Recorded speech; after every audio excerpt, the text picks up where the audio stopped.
And welcome to another fun-filled hour of insight and opinion and hilarity and goodwill called Open Court here on NBA TV.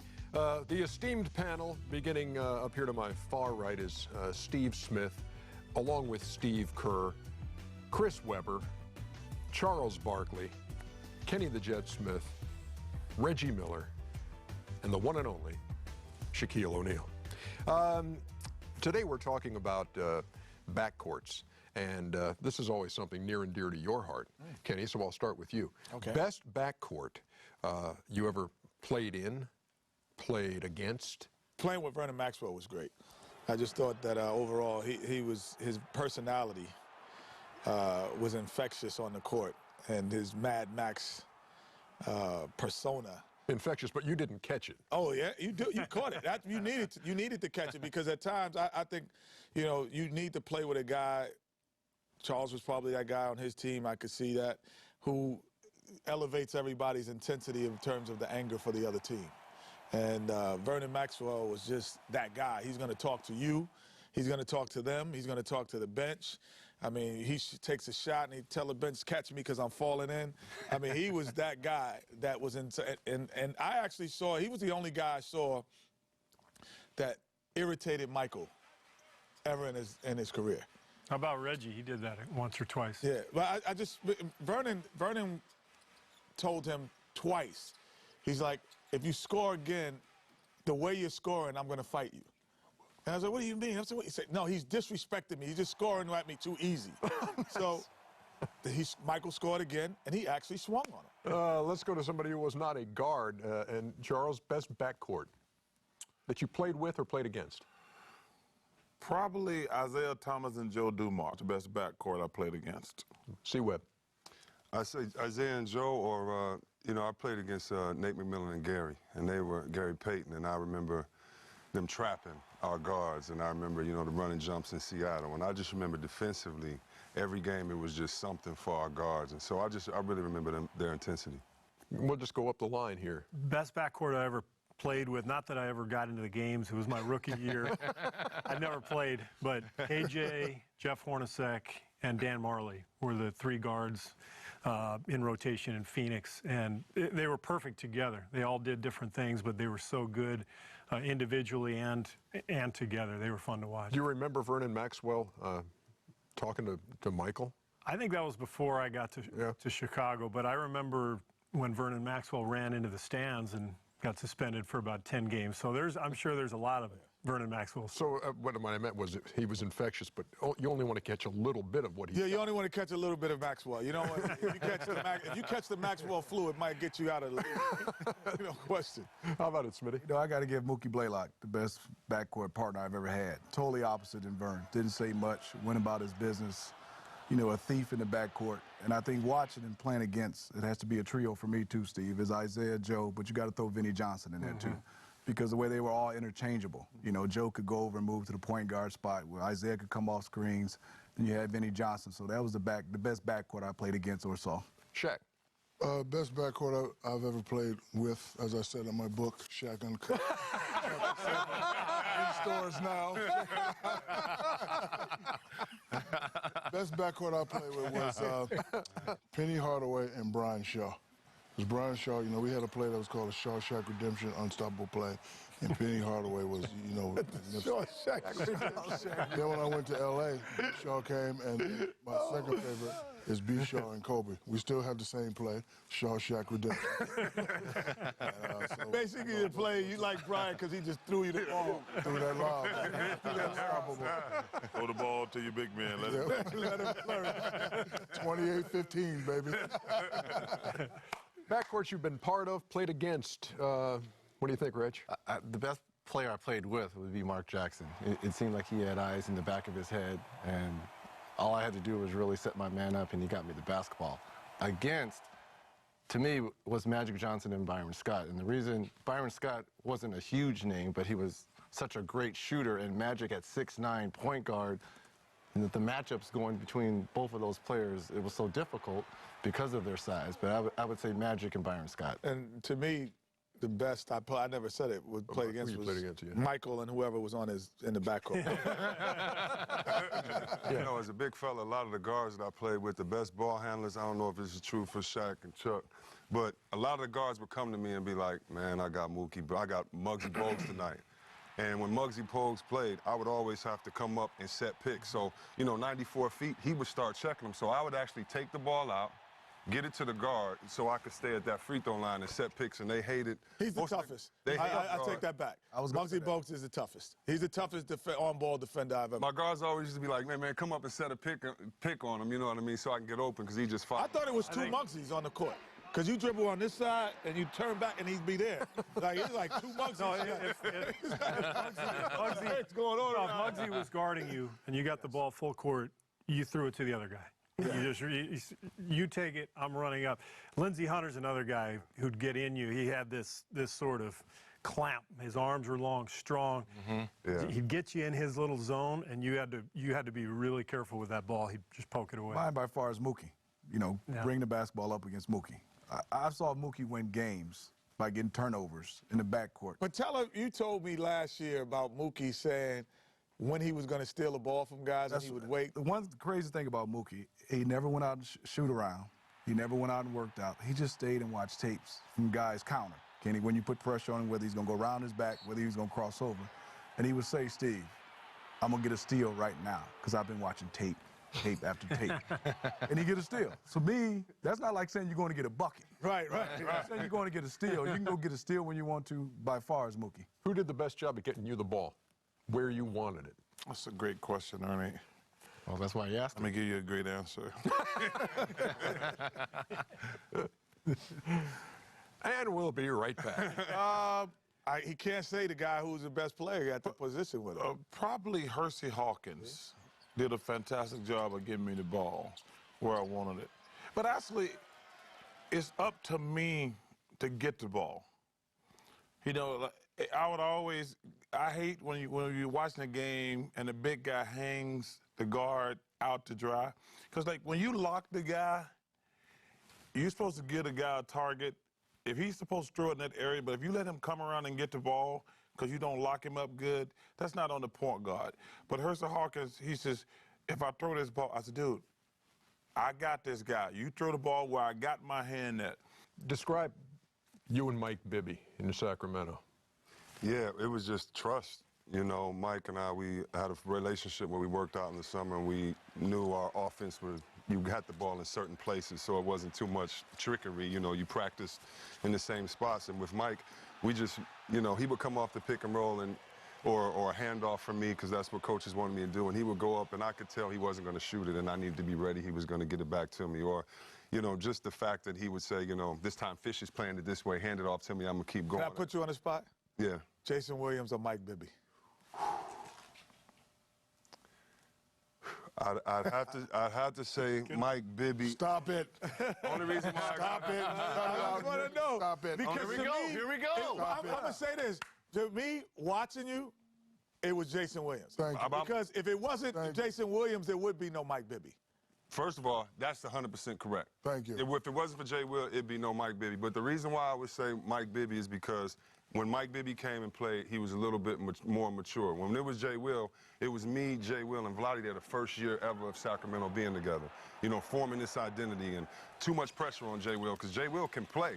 And the stuff he did with Pat Riley and Shaq, he could do with us, but he would get criticized if this went out of bounds, or if, like you said, if the receiver didn't catch the pass. So I think it was unfair for Jay Will to be in that position that young. I don't think he was ready for it necessarily. But Mike Bibby being more mature at that time. But Jay Will's the type of guy that'd be like, Webb, go up, you got to get this jumper. He'd be the guy pushing it, and it was fun playing with him. I can't say that. Okay. But yeah. How many times you get hit in the nose with a pass from Jay Will? I'd probably say maybe once. Oh, that's all it took. Yeah, maybe, yeah. Funny story. The first day of practice, I came to practice, and I didn't want to be in Sacramento. I didn't want to, I had to go in the room and talk to Vlade and Jason. And Vlade's like, I'm telling you, this kid Jason's pretty good. My brother called me, he's like, I'm telling you, Jason's good. Jason came down the fast break. Shaq did something where he bounces it and hit it with his elbow. directly to Vladdy, hit Vladdy in the face, wide open. I was like, this is gonna be fun. They will got the game, trust me. It's just he came in very young, though. That's so you knew about that. Was that in the book, Shaq Yes. Uncut? Chapter 9, page 172. Ernie, can I just mention one guy's name who I think is one of the most underrated players of our era, who nobody ever talks about anymore, is Mark Price. He was so good. You remember how Hardest good? to check on the pick and roll. He was splitting the pick and roll. man. He created the split. Yes, Nobody was invented the splitting pick split. and rolls. As a matter of fact, we have an entire segment devoted to more of the under the radar I thought you kind were of saying guys Mark in the Price. backcourt. I was like, wow. Yeah, that's He wasn't that good. still to come on this edition of Open Court. We'll be right back. He was good. He wasn't that good. I'm not as confident in Derrick Rose's return. He's one of my favorite players, and I'll tell you why I'm not. Moving side to side, stopping, and your brain telling you to go up, and you feel a little twinge in that, and then the rehab process.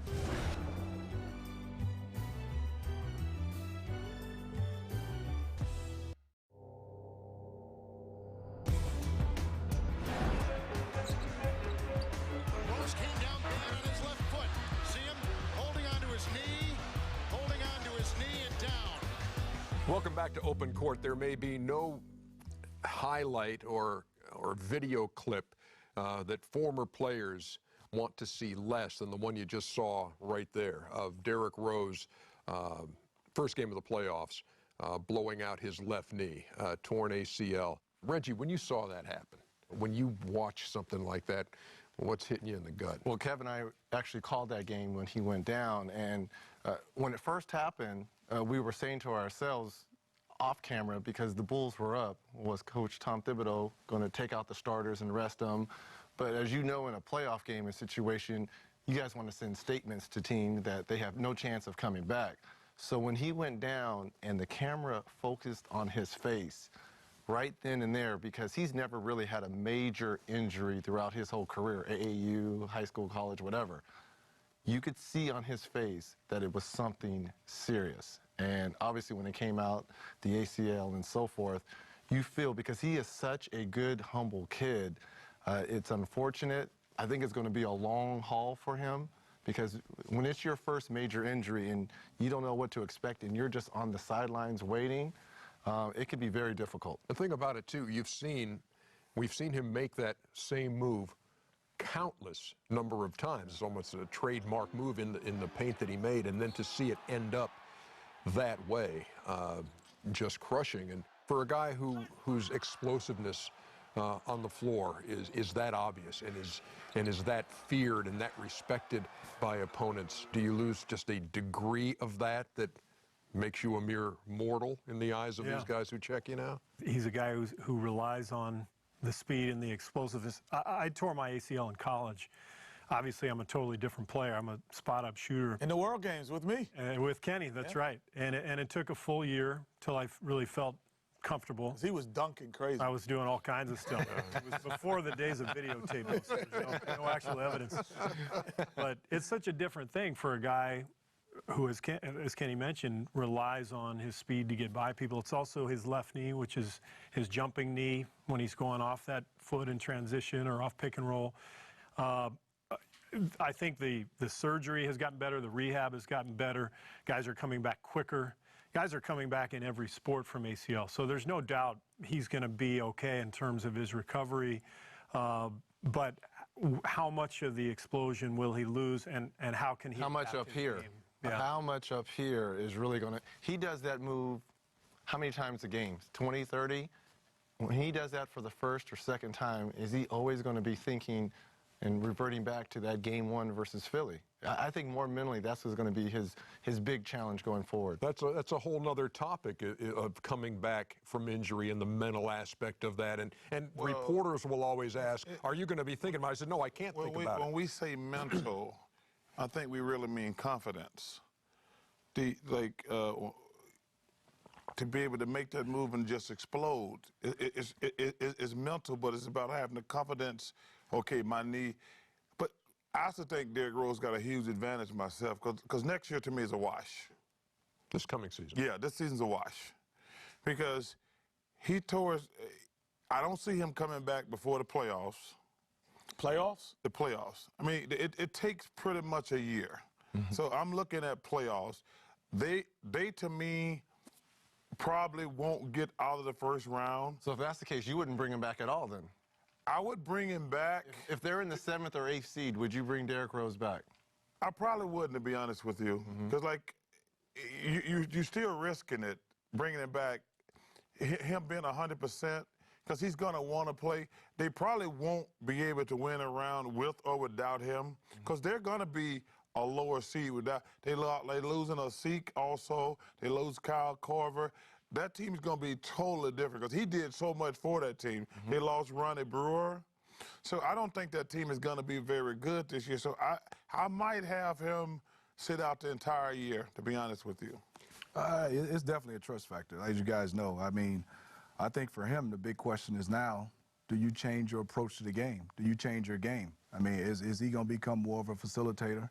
Can he? Can he think the game? Can he play the game, say like a Mark Jackson, if he had to?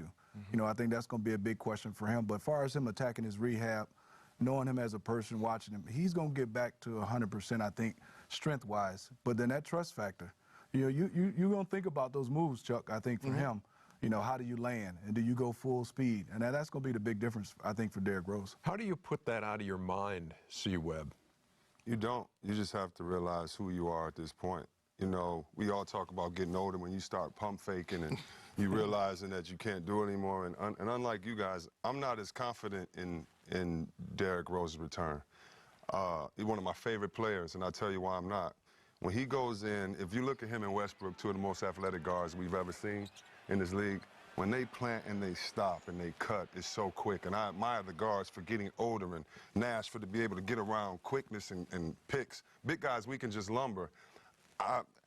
Moving side to side, stopping, and your brain telling you to go up, and you feel a little twinge in that, and then the rehab process, then defense, then defensively, and his game is herky-jerky. It's not like he has a smooth game. His game is very herky-jerky. I hope well for him because I just look at his legs as being so athletic. How can he keep every time putting that back on him? It's like he's a running back. What would your advice be to him as he rehabs? I think today with the technology that we have and, you know, all the rehab specialists that we have, it's going to take him a year to come back. But I think when he plays, you know, he's not really a thinker. So I think when he makes that first move and he feels that his knee is strong, he'll be, you know, the same old Derrick Rose. Is there advice you would give a guy coming back from a serious injury like that, a star in this league? Ask Grant Hill if he's got advice, you know.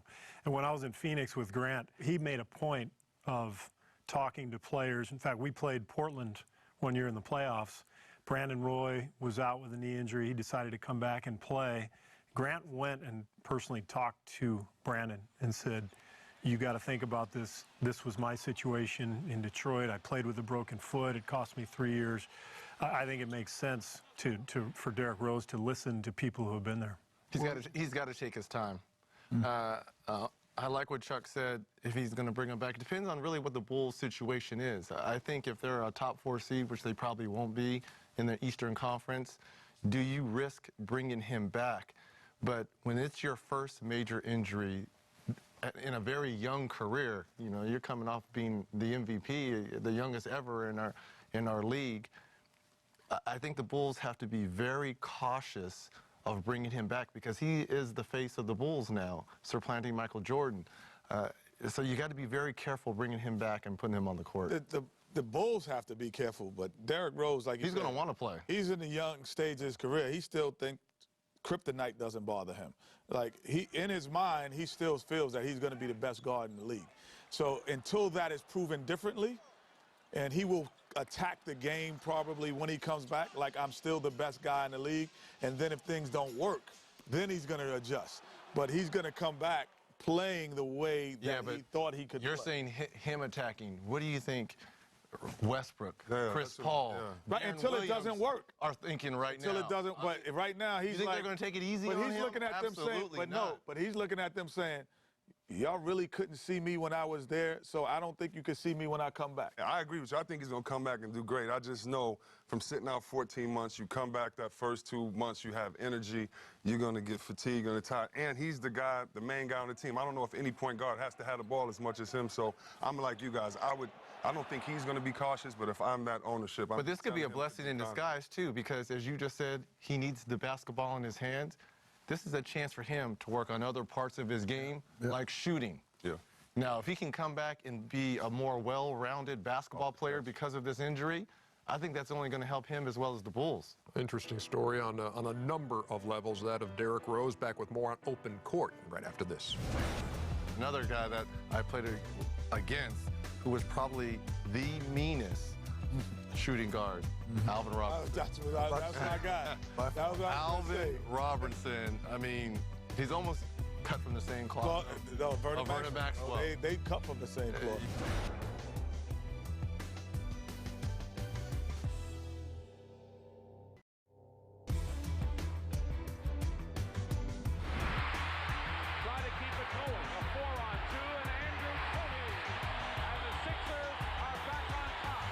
We welcome you back to Open Court, talking about the backcourt, and somewhere along the lines of what Steve Kerr was talking about earlier, he brought Mark Price's name up as maybe not an under-the-radar guy, but maybe not the first name you think of. And how about, where does Andrew Toney rank in this whole big picture? Andrew Toney is the best player I ever played with.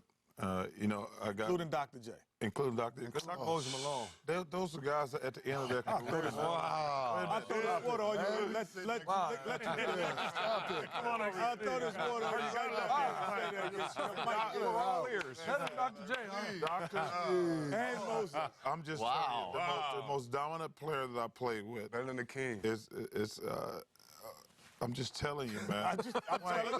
Hey, listen, like Kenny said earlier, when I got to Akeem and Clyde, they were older than me. But Andrew Toney, I've always said, he's the best player I ever played with. The best player I ever played against was Kevin McHale. The best player I ever played with was Andrew Toney. Because? He was unstoppable. Flat out unstoppable. Just flat out unstoppable. And I'll tell you this. Boston Strangler. But the one guy who I say I want to mention who gets lost in all this, Mitch Richmond. Yeah. Mitch Richmond to me, and Michael Jordan has said Mitch Richmond was great. He played in Golden State and Sacramento. So, they're not big media markets. Thank God Sacramento's not a big media market. I was taking a shot at Tara August, my bad, Charles. I thought you were taking a shot at C. Webb here. No. See, Webb put him on the map. Let me just say, if you're scratching your head at home a little bit, we are too here. Go ahead, C. Webb. Give me somebody who's a little under the radar. Wow. I played with Mark Price, and I would definitely say Mark Price. But, wow, I got to go with my point guard, Rod Strickland. I think Rod Strickland was the best finisher under 6'4" that couldn't dunk.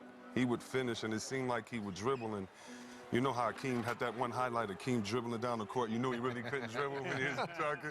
That's how even though Akeem the man, but that's how Rod would dribble, and you would never see him like have the handle, and he would have his fingers taped, and he would just finish things. To me, I don't remember ever seeing a guard get as many and-ones on big fellas as a guy that couldn't dunk like Rod Strickland. Let's go back to Mark Price. You brought him up earlier. Break it down a little bit more into what he brought. Well, he was a little bit like Steve Nash in that he was the best shooting point guard of his day. Could shoot any shot. As Kenny said, he invented splitting the pick and roll, and the reason it was effective was because he could shoot the runner in the lane. But he could stop on a dime in transition and shoot from three. Mark was much more athletic than people gave him credit for. He was fast, he was strong, and when he ran pick and roll with Brad Daugherty, it was a nightmare to defend. I think the two guys, C. Webb and Chuck said, Rod Strickland, to me, didn't make an all-star team. To me, I couldn't understand why. When a guy could average 18 and 10 assists, lead the league in assists one year, you knew he couldn't shoot, go under the pick and roll, and he still get a layup. I think Rod Strickland, by far, was a guy that you could scout and report. He can't do this, he can't do that, but he had 20 and 10. And then Mitch Richmond, one of the hardest two guards on both ends I didn't think he got his due. But those are two guys for me. In our commercial break, and again, this is not a rehearsed conversation, but our producer Rodney Vaughn, and we're all talking, and we know what the topic is, but nobody knows what anybody's going to say. But Shaq did say, "I'm going to drop one on you." In response to this question. So who's your under-the-radar guy, big fella? Scotty Skiles. Oh, nice. Okay. Because he was mean, he was tough, he could shoot, he could split the pick and roll. And he passed it to you. And he passed it. And he tried to fight me one day in practice. Who won? What do you think won? Okay. No, I just, Well, give me more on that. I haven't read the book. Actually, chapter 2, page 55. But tell me. But no, I don't want to read. I want to hear from you how Scott Skiles, at what, 6 feet, 6'1", 6 feet, 6'1", went after 7'3". We were. I mean, I don't like to say names, but we were partying. I mean, we were in L.A. and D. Scott was partying all night. So, no, really? Yeah, so next day in practice, and Scott was the leader. He was a real vocalist. So the next day in practice, to me, it was a chill-out day because the game was next day at 8 o'clock. So, chill out, practice, go rest, and then play for the game. So he kind of got in everybody's face. He got in my face, and I was like, my man, I ain't about all that. You better have that. Understand what I'm saying? So he charged me, and I hit him with the same punch that I threw at Chuck, but he didn't duck. He didn't duck. No, he didn't duck, so it was pretty, too, like come ducking. Yes. Like I reached out, and they gave him that, and he fell back, and then Larry Kostroviak dunked on my back, and I gave him one of them WWE flips, and then D. Scott grabbed him. You understand what I'm saying? Who would have got D. Scott from under the table? Yes, he would. But D. Scott was out partying all night in L.A. At the gate on a Thursday. Sorry, I asked. Like a boulevard. Reggie, who's your guy? Lafayette Fat Lever. Lever. And this was a walking triple-double at the point guard position with the Denver Nuggets. And it's interesting because he never did it in flashy ways, but at the end of the day, you look at his numbers and he would have 18, 13, and 12. And another guy that I played against who was probably the meanest shooting guard, Alvin Robinson. That's what I got. That was what I was Alvin Robinson. Rebound pulled away by LaSalle. Robinson alone. Look out. There's getting a little. I'll tell you what. This guy Robertson, don't mess with him. I'll tell you, I don't care how big you are. You see him just pick up Michael Williams right off the floor. I'll tell you, Alvin Robertson is a mean, tough hombre. I mean, he's almost cut from the same cloth. Vernon Maxwell. No, they cut from the same cloth. You don't know what you're going to get, but I would love to walk into a dark alley with Alvin Robinson.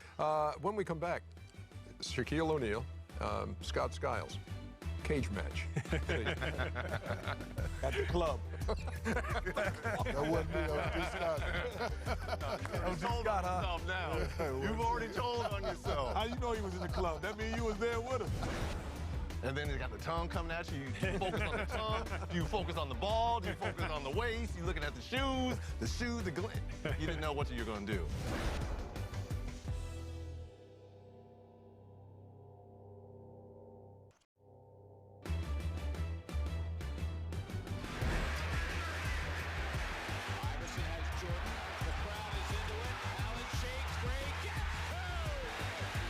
We're back on open court. Charles Barkley, Chris Webber, Steve Kerr, Steve Smith, Shaquille O'Neal, Reggie Miller, and Kenny the Jet Smith. Point guard with the best handle you ever saw, Smitty. Oh, that's a lot. Handles. Rayford Austin, Skip to my Lou. God, Sham God. Yeah, Sham God. Sham God. Without question. God, Sham God. By far. Those are the two guys. And both play for my brother Vince. But I'm just saying they did when they were young. Almost made it a show without Vince. I'm just saying, man. They both. But Sham God. Like Ginobili does the move now. He probably perfected the best way. He throws the ball out with right hand and grabs it with his left. But we all grew up calling that the Sham God. That's the Sham God. There wasn't a European move. He played at Providence? Played at Providence. I saw him play against Mike Bibby in the NCAA tournament. And when this was Mike Bibby and Miles Simon. They were the best backcourt in college basketball. He dismantled them. But the only thing, he did the sham guard move where he threw it out and brought it back, and they collided. Mm-hmm. It was the best move other than Kenny Anderson. Yep. Might have the other guy who played for my brother Vince again. Who had, I'm just saying, that had the best handles. It's the truth. It's the truth. I'm just saying, it's the truth. That had the best handles I've ever seen was those three guys. But Skip, Rayford, Malou. Skip wasn't. He was two different people. When he played in the NBA or he played in college, he wasn't Skip Malou. But when he went to, I told him, I said, if you ever brought the real Skip Malou to the NBA, you'd be the biggest endorsement in NBA history, because he still never really collided those worlds and Jason Williams collided those worlds better than he did. But he never brought what he did in Rucker Park and in he would have been traveling. You travel at Rucker Park. Man, but the stuff putting the ball under your shirt and dribbling. He had some other things. That will not work in the NBA. He had some other things that does not work in the NBA. No, but he had some other things that was just unbelievable. Those three guys. I'm with you, Kenny. I saw Kenny Anderson with the Bobby Hurley move. Good, but it wasn't college. Sham God and Skip. I got a chance to play with Jay Will and God Sham God, and I've never seen anybody with handles like this, and I'm going to give Jay Will the nod. Over Sham God? Yes. I would see Jay Will. Yes. No. I would see Jay Will. Yeah. No. I would see Jay Will put 5-pound ankle weights on his. Oh, that's Sham God do that. Jay Will did that in West Virginia. That's what Sham was doing. That's what Sham God. Jay Will did that in West Virginia. Matter of fact, Jay Will got this move. Have you seen this now? That's the Sham God. You throw it out. You know how you come behind the back, Reggie? Mm-hmm. Jay Will got this. Yeah. Jay Will got. I'm a fake it behind the back, man. Come on, are you kidding me? Full speed. No, but you see he made Gary Payton. You see Gary Payton try to strip. Oh, remember that? Yeah. I remember that night too. He stuck that leg. He's hard with handles. Okay, I'm going with two guys really that we all basically know that I've seen what they've done in real NBA games. One would be Isaiah Thomas. And we all remember the highlight in the Boston Garden of him crossing over Danny Ainge, waiting, telling him to come up, hurry up, crossing him over again, and drilling a shot in front of his face. I'll give you Zeke. All right, and then the other one, look, it's the freak at 6'9". We all thought we could steal the ball from Magic Johnson. We all have guarded Magic Johnson, but no one could ever get the ball. His handle wasn't crazy, though. I love his vision. Come on, man. His vision was only crazy. Dennis Johnson was the only person that could rip Magic Johnson. I'm talking about Magic handles was man, I'm talking about body. Well, everyone has tried it at 6'9", point guard. But I mean, LeBron's got a better handle than Magic, though. Oh. Are you kidding me? You don't have better vision. Are you kidding me? Got a better handle. No way. You got a better handle. I'm going to say Tim Hardaway was another guy that played in the UTEP two-step. UTEP two-step. And well, if you're going to bring him, you got to bring Pearl Washington because he stole the move from Pearl. But how didn't we say AI? Yeah, I was going to say. AI's was speed. It wasn't handle. It was speed to me, too. It was speed. I'm going to have to agree with Reggie on Isaiah Thomas because Isaiah, if you go back. Nobody at Lee's, Alabama dribbling, did you? Dirt road. You went out the whole city. You went out your whole city. wow. That's 5-hour energy. Hey, but this dude, you had the best handle for the power forward I've seen in a while. Thank you, man. You did. When Isaiah Thomas, if you go back and look at those old Pistons when they tried to outscore people, when they had like Kenny Tripucka and those guys, when Isaiah was like leading it, like we're way up there and scoring, because they went from an all-offensive team to a defensive team. When they had their offensive team with Isaiah and Kenny Tripucka, John Long, and those guys, that's when Isaiah had the crazy handle. I mean, but it was always amazing to me how that team went from all offense trying to outscore people to becoming a defensive juggernaut. When I said defensive juggernaut, that means they tried to kill you every time you went to the basket. I mean, because, man, I tell you, I always tell people, when you played against those Pistons in their heyday, every time you went to the basket, when you got up off the floor, you're like, I think I still got some of my... Loaded question, man. Loaded question. Loaded. Best big man handle, Shaq. Me. See? I done loaded. But I have a... Go ahead. I'll let you go. To your question, I have a two-part answer. My favorite big guy with handle was Penny Hardaway. A big guy. Yeah, big guy. Big guard. Yeah, Big guard. Yeah, 6'9", big guy, 6'9". Better than Magic's? Yes. Oh, yeah. Oh, yeah, Penny had I told you. Hold on. Yes, Penny yes. was way better than Yes, that. cut it out. Man, y'all too young, man. Some of the best handles Yes. was, We man. talk about handle. Man, one of these lights are going to fall on you, man. And Ernie, to be a little bit different, the best guys with handle are not even in the NBA. Like if you go to the Rucker in the Street League, Hot sauce, bone But collector. they traveling, man. Don't matter. We're talking about handle. We ain't talking about traveling. and They carry. had handles and double dribble. If the ref blow the whistle, that's not handles, bro. Well, see, I count handle. This is why I don't put Magic in the handle category, because he'd find somebody. But when you're double teamed and in traffic and got to get out with the handle, Magic's not Cross. doing that. Yeah, That's Isaiah. That's Shamgar. Shamgar. That's those guys. They getting out of traffic with the dribble. Magic's gonna be like, oh, y'all stupid enough to put two people on me. I'm gonna find the open man and get him open. Those guys say I'm gonna dribble through it. Go ahead, Steve. Well, with all the guys that we've talked about, there's really only 2 Hall of Famers, or at least like perennial All-Stars, and that's Isaiah and Tim Hardaway. Most of the names, it's more about the show than the actual production. That's why I like Isaiah. If I had one guy, I'd take Isaiah because he had both. And whatever he did with the ball, it always translated into something good offensively. One more thing. Anybody really ever get embarrassed? I mean, really get embarrassed. Somebody cross you over. Chuck did.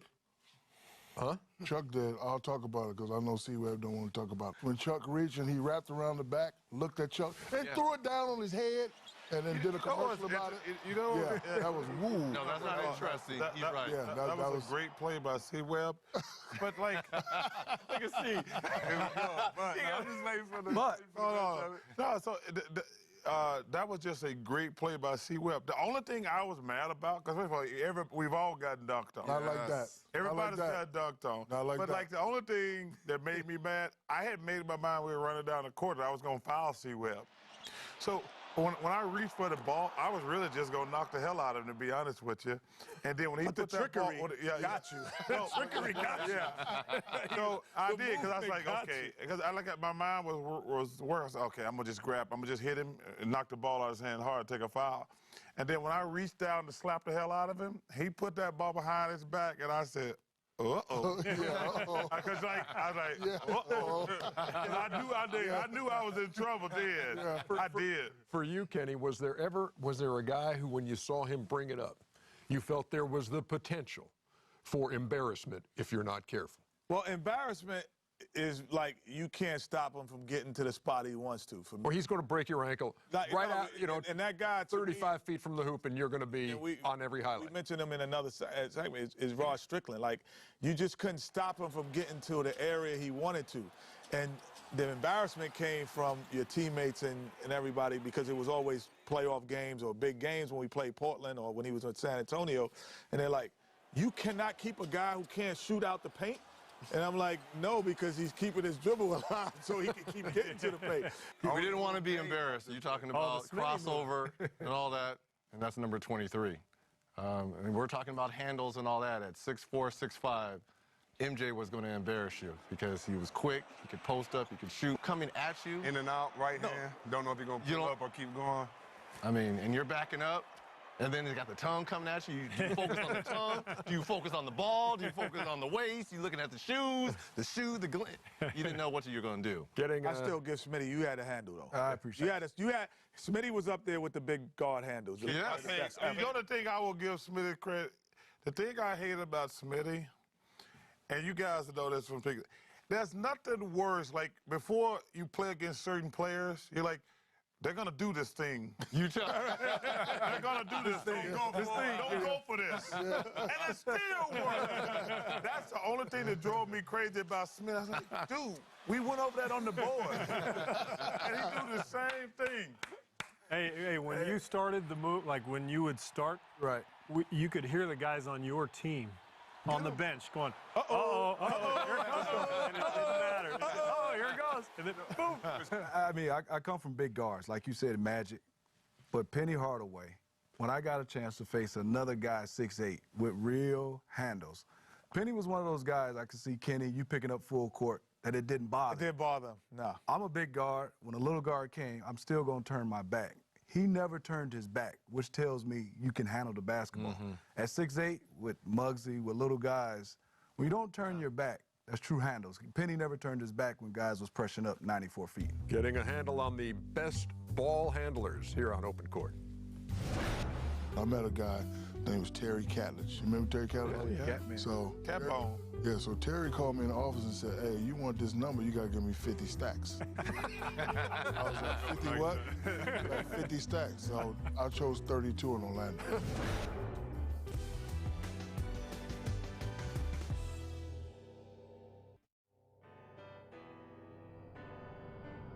And for more, you can check us out on NBA.com. We welcome you back to Open Court, and I guess this is the numbers game.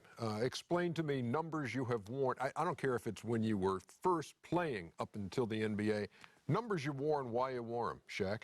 Well, I played for a lot of teams, so it's going to be a long answer. Oh, my God. Well, we want the Cliff Notes. We'll wait. Is that in here? If you had the Cliff Notes, you still fail the test. Is it in here? Well, Yes, listen, right there on that page. if you want to be, once you give us the numbers when you could play, that'll shorten the list. Strike 4. Was that after my 8th year when I passed you up? Oh, nice. Wow. Anyway, Where were we? Anyway. Really? No, when I was growing up, I was a Patrick Ewing guy. Patrick was my guy. You know, I liked the way he played. He was mean. He was ferocious. He was my guy. So when I was in high school, I chose 33. LSU, 33. When I got drafted by Orlando, I also wanted 33, but I met a guy named was Terry Catledge. You remember Terry Catledge? Oh, yeah. Catman. So, Catbone. yeah, so Terry called me in the office and said, hey, you want this number, you got to give me 50 stacks. I was like, 50 what? Like 50 stacks. So I chose 32 in Orlando. So when I left Orlando. You was a businessman first. Yeah, businessman. I'm like, I'm not paying you 50, I'll give you 20. He's like 50. So when I left Orlando and got traded to LA, 33 was the great Kareem Abdul-Jabbar. Couldn't do that. So I decided to go 34. Where'd I go after 34? Oh, Miami. When I got traded to Miami, Alonzo wore 33, and I didn't want people to forget about what he did in Miami, so I chose 32. Then when I went to the great Steve Kerr, what'd I wear? I wore 33. I wore 33 because Amari had 32, right? Or did I wear 32?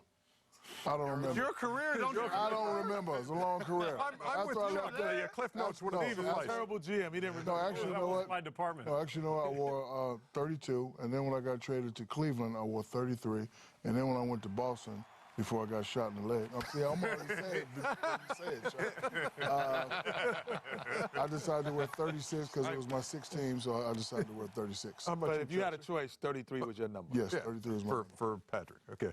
I got my number's always been 34, and I just got it because that was the only number they had in high school. Really? It had no sentimental value. It was just the last number that was available. Briefly, you wore 32 for Magic. Well, you know, because Magic, I always tell people, Magic Johnson, Larry Bird, and Michael Jordan, we owe them a lot as an NBA family because I think those two guys, Magic and Bird, saved the NBA.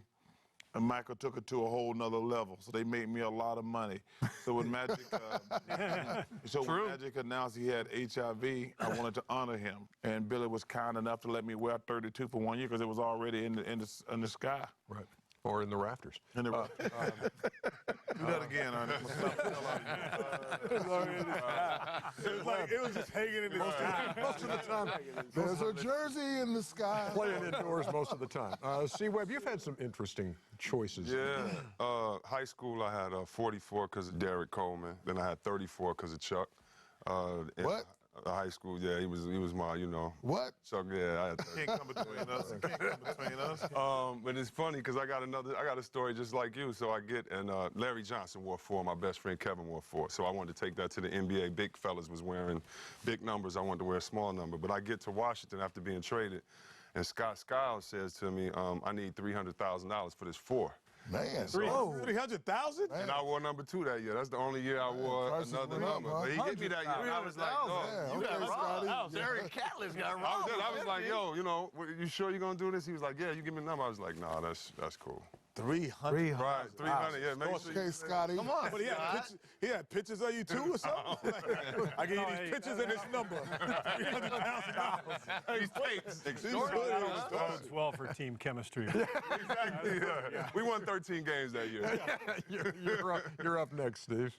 I was 24 in high school, and I asked for that when I got to Arizona in college, and it was taken. So I went with 25 because I had two high school teammates, a guy named Kevin Stewart, who played at USC, a guy named Leroy Smith, who went to Cal, and they both took 25. And so it was kind of a solidarity thing. We all three of us had 25 in college. Oh, that's so cute. That is so cute. You guys are ridiculous, man. That hurts. That hurts. Y'all get matching earrings, too? Tattoos, All right, Chet. Well, I had 30 my whole career except for 1 year in Atlanta for like 15 games. But 30 was Bernard King. I was from New York. The BK Broiler was getting 50 points back-to-back. He was that guy that everybody wanted to be like. And so 30 was my number because of Bernard King. 31 came from? Well, everyone assumes that 13 is the bad luck number. So it's very simple. I just wanted to flip it around. I'd been 31 since college and my whole pro career. Was Cheryl 31? Same. I don't know if Same mentality. I don't know if that's her mentality. But did you have it because she had it as well? Did you even We think wanted about to keep that? it in the family. Oh. Oh. A lot of. How about Daryl when he was with the Angels? Thank you. Did 31. Daryl Yeah, was 31. Yeah. So it's more of it's a family number. It's a family affair. It's a family number. You Warm and He fuzzy might have kind been of a 32 segment for a here. year, but Really nice. I think 31 kept it in the Miller family. Really nice. That's another edition of Open Court, and we'll see you again next time.